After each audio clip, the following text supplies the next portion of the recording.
I'm Molly White, and you're listening to the audio feed for the Citation Needed newsletter. You can see the text version of the newsletter online at citationneeded.news. Issue 76, Tripartisan Legislation.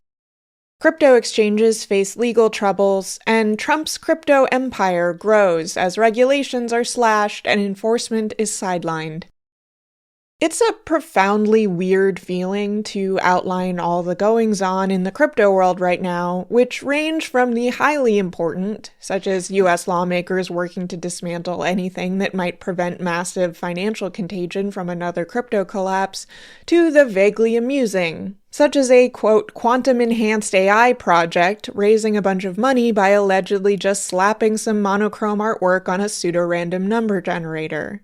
As Elon Musk and his alpaca-haired gaggle of 20-year-olds without any apparent vetting or clearance push changes straight to production in the Treasury, and Treasury Secretary continues to insist they have read-only access, and Trump suggests the U.S. take over the Gaza Strip, and Democrats advance RFK Jr.'s Health and Human Services Secretary appointment because they've decided doing any real legislating would get in the way of their re-election ambitions, I wonder if my time might be better spent going off-piste again, as I did last week in my story exposing the Trump loyalists writing OMB memos. But I think regular readers of this newsletter will understand how inextricably linked the crypto industry is to our current circumstances, and how deeply they will continue to be linked, and how important it will be for people to understand what is happening in this world. And I hope new readers just joining will understand very soon, thanks to my ongoing work in this space. A Blue Sky user named Borderless wrote a great thread today that reached me just at the right time. Y'all, pick a lane, then make a little progress in your lane each day. In the courts, France has opened a probe into the Binance cryptocurrency exchange to examine money laundering, tax fraud, and other charges. Much like the criminal case in the United States, which examined Binance's early years of operation, French investigators are looking as far back as 2019 to review Binance's activities. Unlike the US case, which looked at illicit activity up until only mid-2022, French investigators are reportedly reviewing much more recent potential infractions dating up to 2024.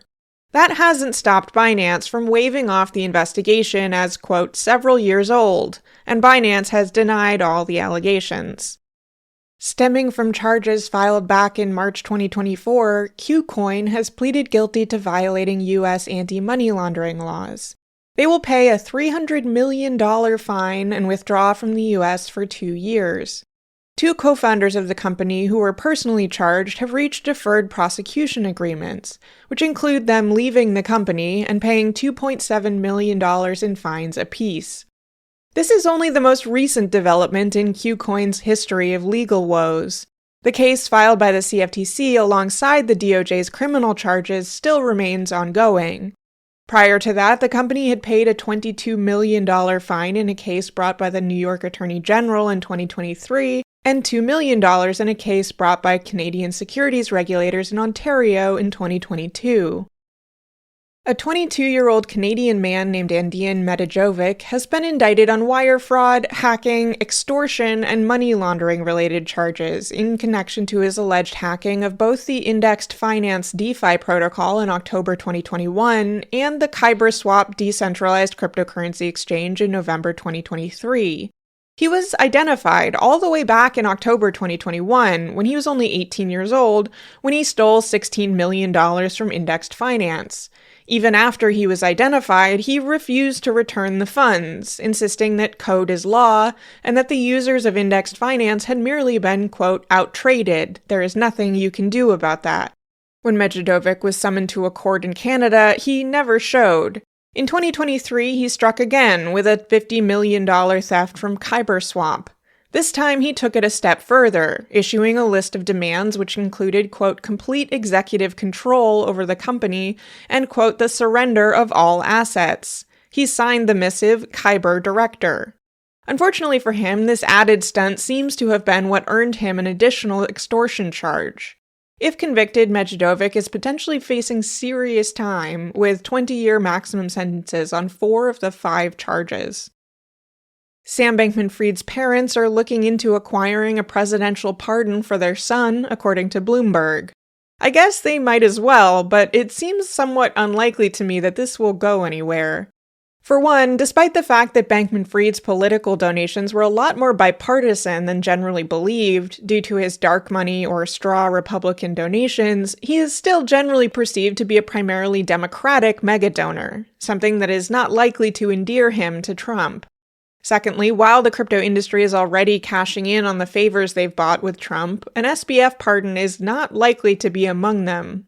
While he was once a figurehead of the crypto industry, there is no free SBF campaign within the crypto world, which largely resents him for damaging whatever reputation they believe they once had. A second class action lawsuit has been filed against the Pump.Fun meme coin platform, joining another that was filed in mid-January.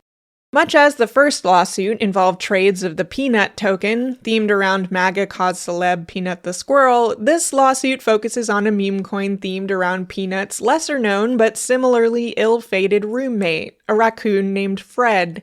The most recent case also names the tokens Fwog and Griffane. The plaintiff in the second suit is represented by some of the same legal team as in the first, and the complaint makes similar allegations. There is a bit of a weird twist here, though. In order to illustrate its claims around how easy it is to create a meme coin on Pump.Fun, law firm Berwick Law appear to have created a meme coin of their own. Exhibits submitted alongside the lawsuit show screenshots of a wallet creating a token called Dogshit Going Nowhere, or Dogshit2, with the description, "Don't buy this coin." Eagle-eyed crypto degens have, of course, tried to pump the token price. However, Berwick Law's managing partner has denied actually creating the token, stating that the, quote, token concept was only, quote, memory on the server. 7 people have been charged in a series of kidnappings and violent attacks on a single victim who was forced to transfer £100,000, or around $125,000 US, in cryptocurrency across 5 separate attacks in the span of a year. The man was repeatedly threatened with violence and forced to transfer money. In the third attack, he was kidnapped and assaulted until he sent more money. He went on to be kidnapped twice more, and in the last incident was held for several days. He had been tied up, burned, and beaten. The 7 people were convicted and sentenced to prison terms of between roughly 2 and 13 years. In bankruptcies, crypto casino Zero Edge seems to be in the running to break records for the shortest time between raising millions of dollars in seed funding and having to shut down.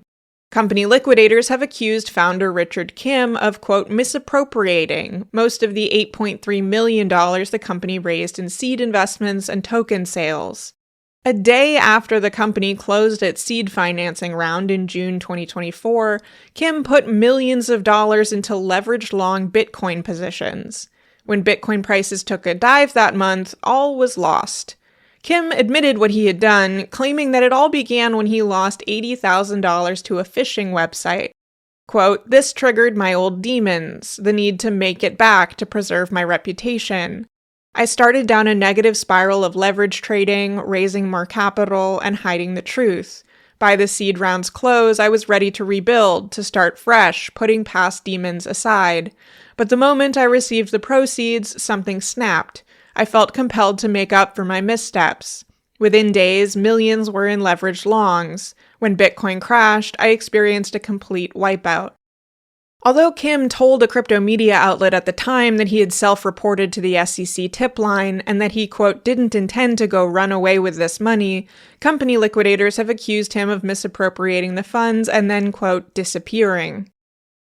In governments and regulators, Robinhood, Crypto.com, and Kalshi might be in hot water with the CFTC after announcing they intend to launch, quote, event contracts pertaining to the outcomes of the Super Bowl on their, quote, derivatives markets. Quote, "With an emerging asset class like event contracts, we recognize an opportunity to better serve our customers," said Robinhood in a statement announcing the launch, which was followed a day later by another announcement that they would be suspending the offering at the CFTC's request. Personally, I'm impressed at the branding exercise happening here.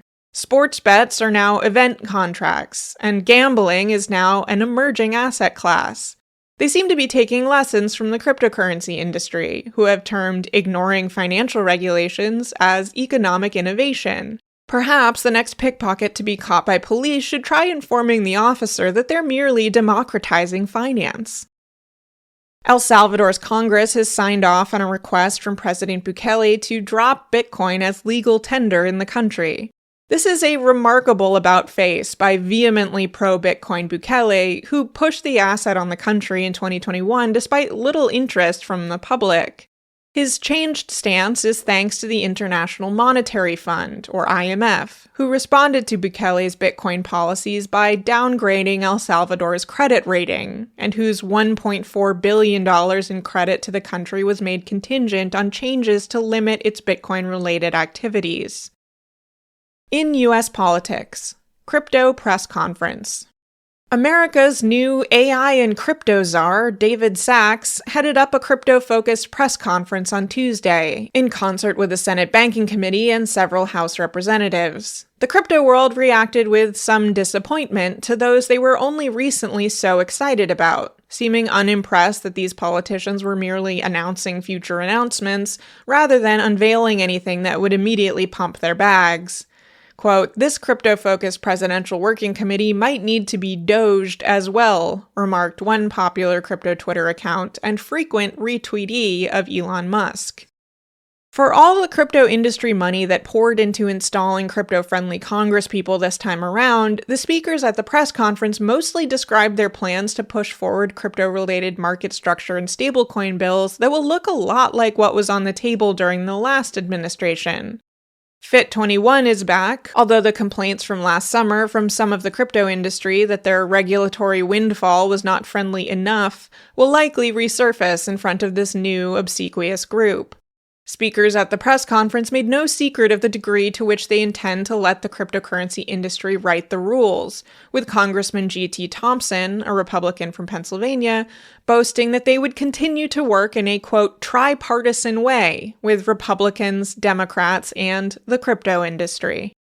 Senators Hagerty, a Republican from Tennessee, Scott, a Republican from South Carolina, Gillibrand, a Democrat from New York, and Lummis, a Republican from Wyoming, have put forward a stablecoin bill, also announced Tuesday, called the Genius Act, which is short for Guiding and Establishing National Innovation for U.S. Stablecoins.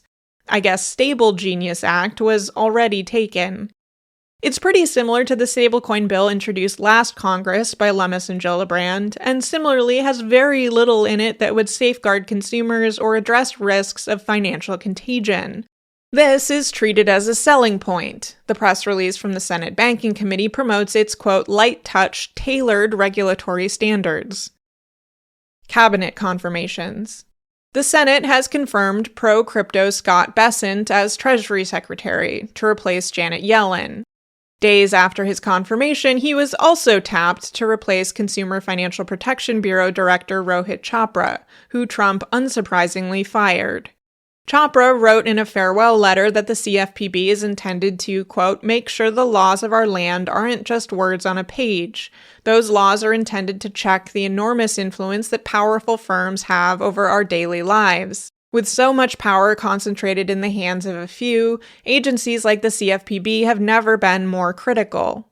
Given that Bessent himself is a wealthy hedge fund manager, and that one of his first actions as Treasury Secretary was to sign off on granting Elon Musk and his gaggle of interns access to the highly sensitive federal payment systems, it was hardly unexpected to see Bessent immediately shut down work at the CFPB. It should be noted that as the crypto industry continues to protest debanking, or at least their crypto-focused definition of the term, they have been completely silent about the stoppage of work at the agency primarily in charge of preventing discriminatory consumer debanking. The Senate Commerce Committee voted 16-12 to send Howard Lutnick's nomination to a full Senate vote, with votes largely breaking down along party lines. He faced some scrutiny during his confirmation hearing over his substantial ties to the Tether stablecoin, mostly pertaining to its role in enabling criminal activity.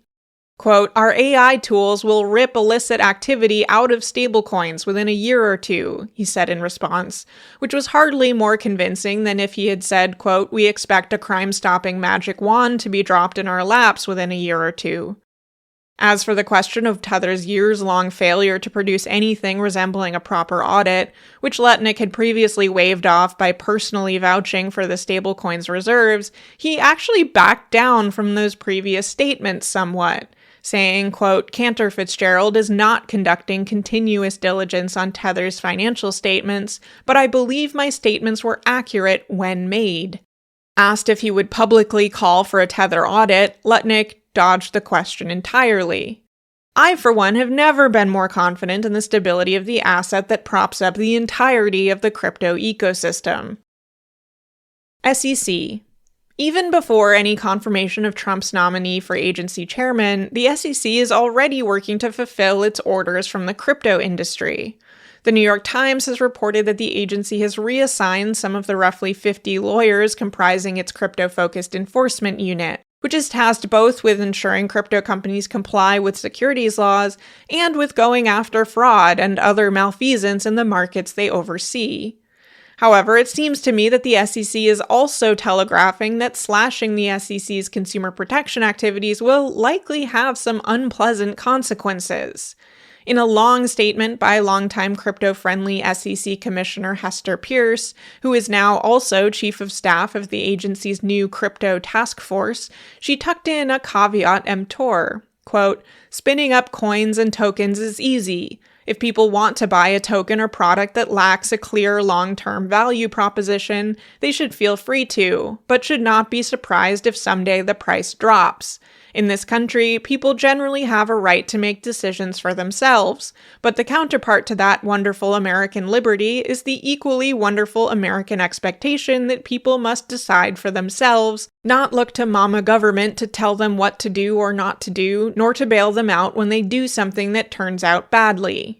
Whether she's speaking about bailouts for individuals who actually buy various crypto tokens or for the whole American financial system will remain to be seen. The SEC has not yet dropped ongoing enforcement cases against political mega donors like Coinbase, Ripple, and others, but the industry has already been acting in ways that suggest they believe they have impunity from enforcement actions going forward. As I noted 2 issues ago, Coinbase has already relaunched the borrowing program that the SEC had previously frowned upon. Now, Kraken has relaunched crypto staking services, which they shut down as a part of a February 2023 settlement with the SEC that also saw them pay $30 million in fines. Trump crypto projects.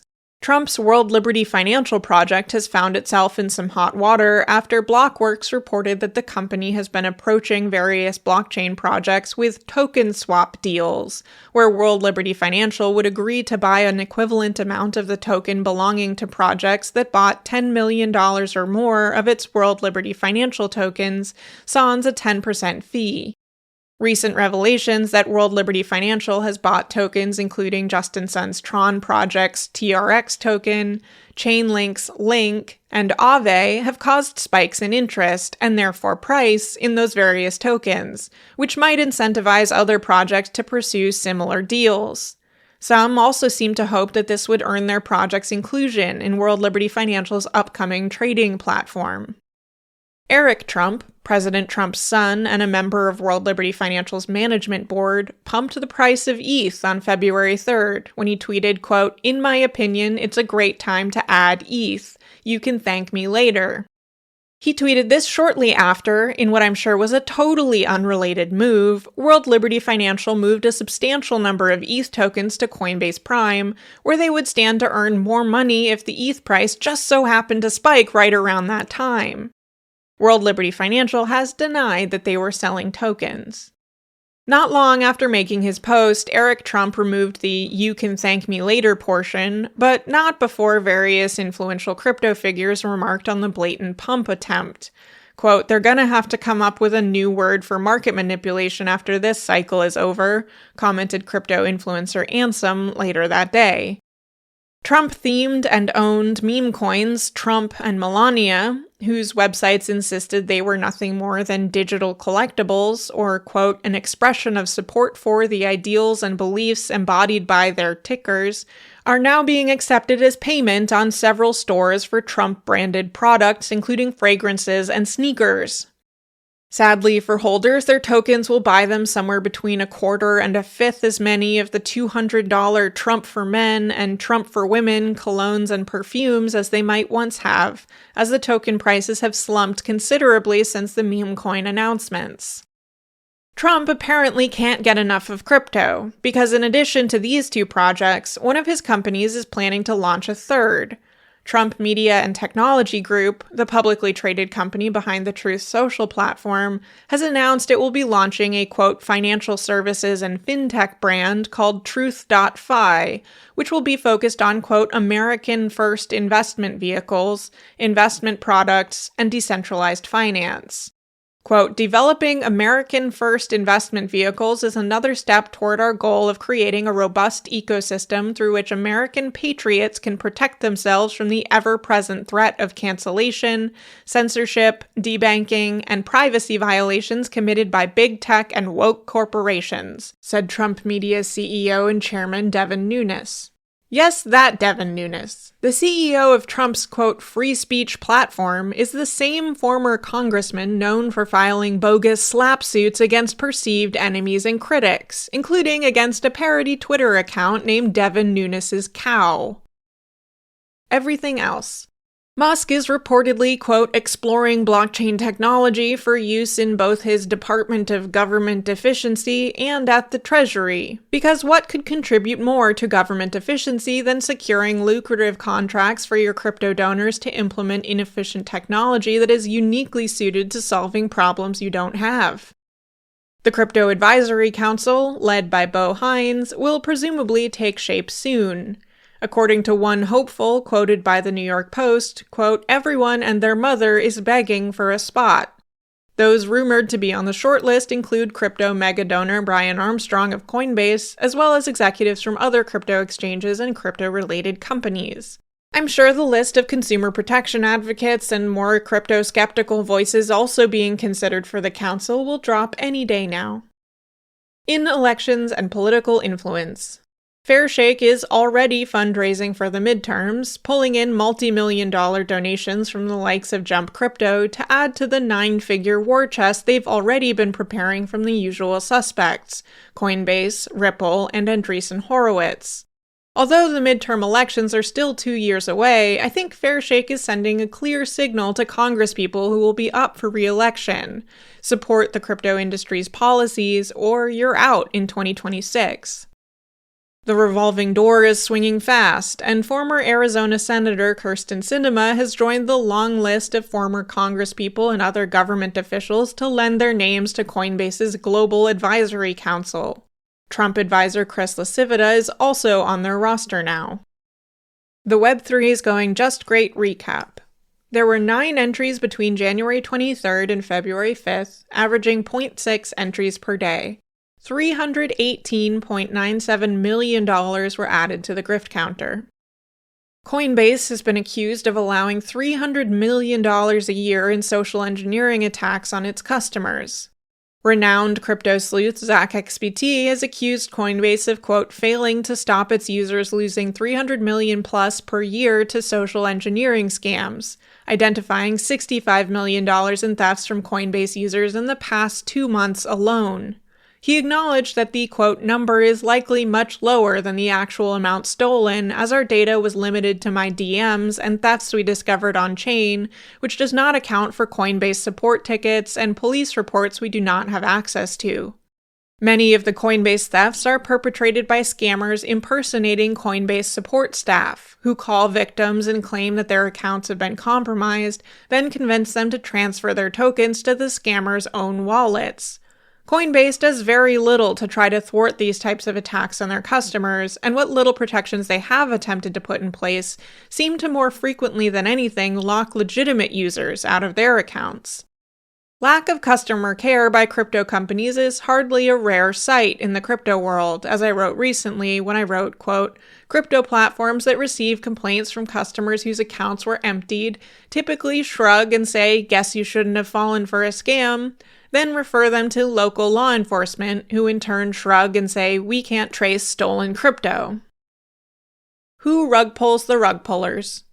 Poor software security by the developers of a software library called Dogwiffe Tools, which helps meme coin creators pump and dump their tokens and fake trading activity, has resulted in scammers scamming scammers.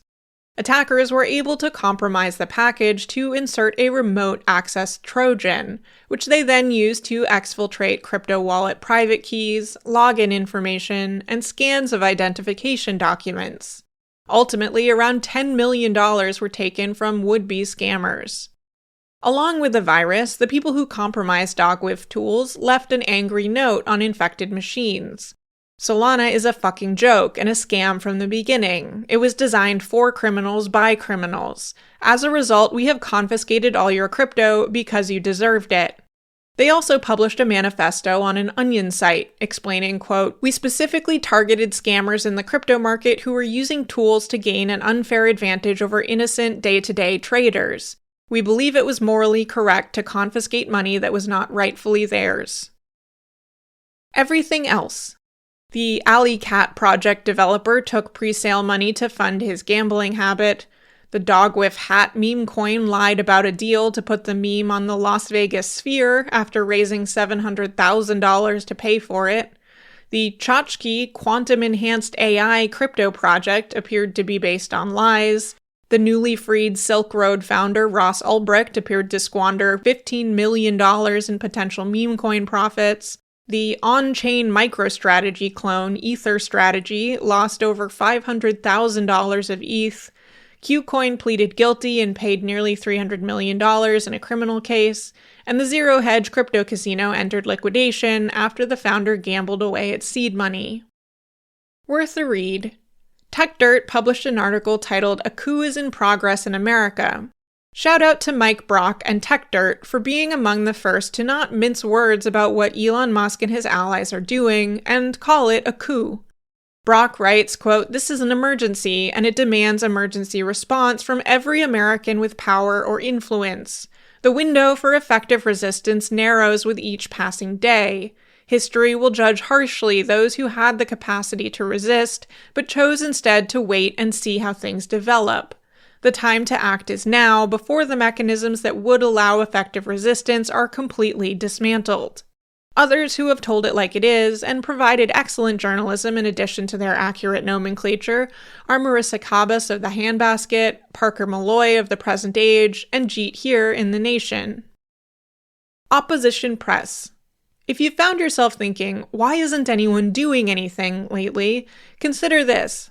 Some of the owners of the biggest news media in the United States have publicly bowed to pressure or sought favor with Trump.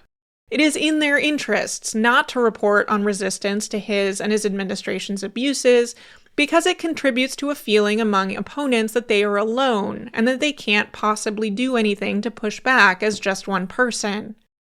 Rather than looking to some of the biggest outlets in the mainstream media to shape your perspective, find hope in some of these publications, who have been doing really exceptional journalism in the recent week and beyond.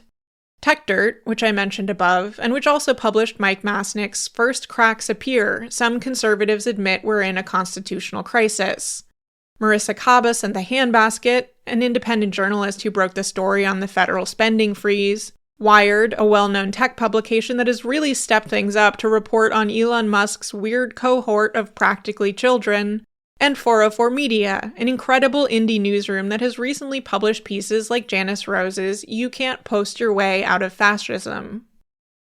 In the news. If you want an under 10-minute recap of the Trump meme coin, I went on the BBC's More or Less podcast, titled "Did Trump Make Billions with His Meme Coin?" I'm also quoted in some Trump meme coin-related coverage in Jacobin and Sludge. I spoke about Wikipedia with the Columbia Journalism Review for the article "The Right Takes Aim at Wikipedia," and I'm also quoted in Stephen Harrison's "A Powerful Conservative Think Tank is Targeting One of the Last Good Things on the Internet" in Slate. That's all for now, folks. Until next time, this has been Molly White. Thanks for listening to this issue of the Citation Needed newsletter. If you would like to support my work with a free or pay-what-you-want subscription to the Citation Needed newsletter, or if you would like to receive these issues in your email, go to citationneeded.news/sign up. If you enjoyed the podcast version of this episode, please consider leaving a rating or review in your podcast player of choice.